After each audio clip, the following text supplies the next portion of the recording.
Xerix talisman obtained. And now we can teleport to Cox.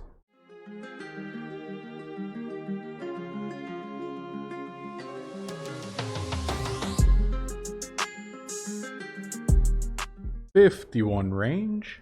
Well, I died. I got meleeed twice by a little lizardman. I can't believe I wasn't recording. I swear I had the recorder on, but a little lizardman meleeed me 2 times, hit a 7 and a 3 while I was animation stalled going up the ladder of the canyon. So that's wonderful. Yeah, so I died up here because I was stalled from melee attack going up the ladder. So when he AGS'd me as I'm going up, the damage didn't register till I was here, and I couldn't tick eat it because of the stall. Well, you can't tick eat melee attacks anyway, but if it was a range attack, I could have tick eaten it, but since I was stalled, I couldn't tick eat because you're stalled for an extra tick after the hit spat registers.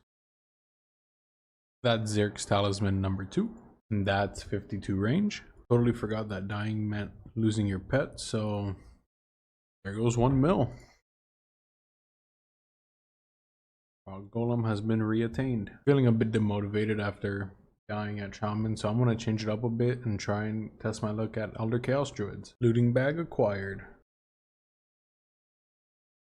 53 range. Yep, just me trying to use the altar. Nothing unusual to see here.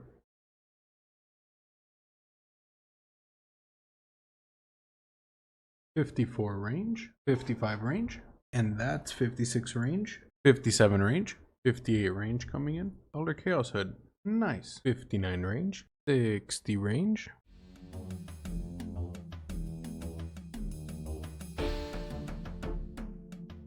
Range gear upgraded. 10 Herbler. 11 Herbler. 12, 13, 14, 15, 16, 17, 18, 19, 20, 21, 22, 23. I've had all these oak planks sitting in here for a while, so I'm gonna go train some construction. 20 construction, that's 30 construction, and that's 40 construction. 61 range, 62 range, just past 100 shamans. After a few suggestions in the last video, I think I'm going to start working on getting the ice gloves and double ammo mold, just so I could make my cannonballs quicker. Ice gloves have been acquired.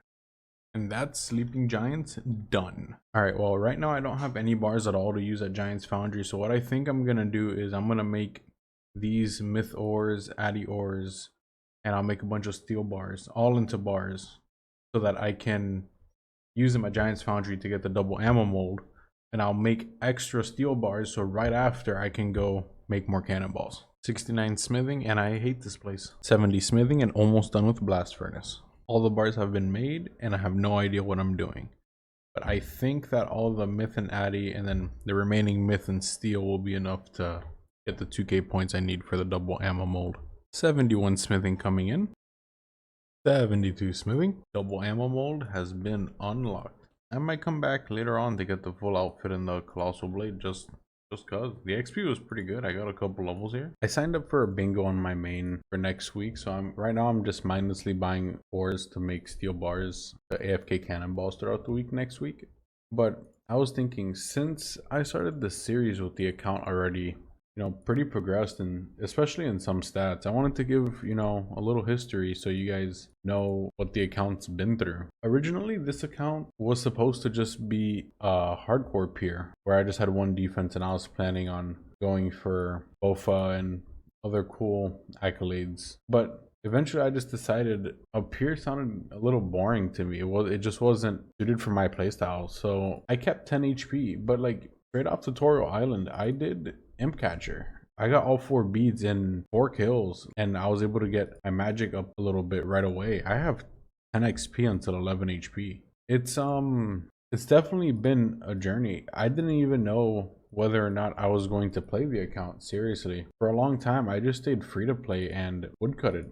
That's why my woodcutting is so high. I planned to cut enough U's to where I could get 80 fletching and make an MSB before I got membership for the first time. I AFK cut U's at Edgeville until I had enough U logs to make enough U longbows for 80 fletching. Then got membership and cut all the maples, and from there just fletched everything in my bank until I reached my goal and I made my MSB. I got my rune pouch way before the LMS limit happened. So when I wanted to get my MSB scroll, which I didn't have yet at the time, I actually had to go quest because I had the total level, but I didn't have the quest points requirement. I only have 31 quest points on this account. I'm not a big fan of quests, but yeah, it's been interesting because originally I stayed 10 HP a little bit longer than I should have just because I was dreading going to Wintertodt. I really don't like that place. So I worked on a bunch of other things. My mining is so high because I spent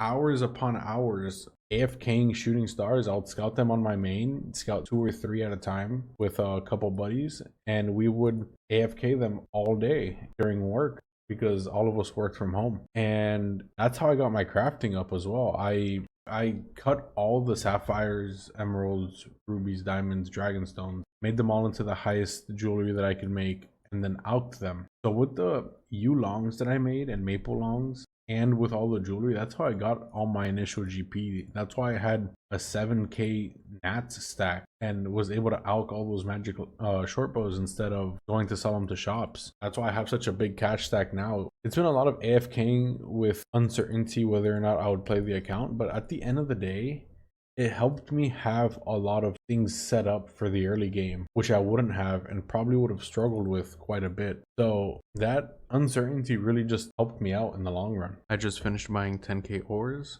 I'm not really sure if I should keep going or if I should start making them into bars now.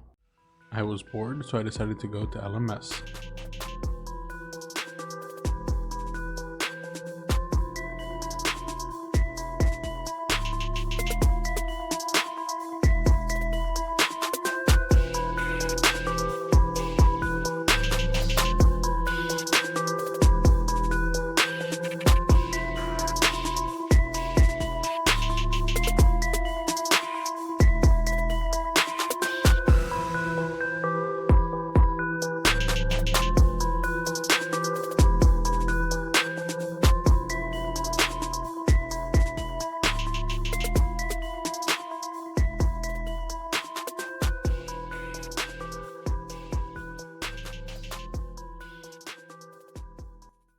Alright, well, time to make 65k cannonballs.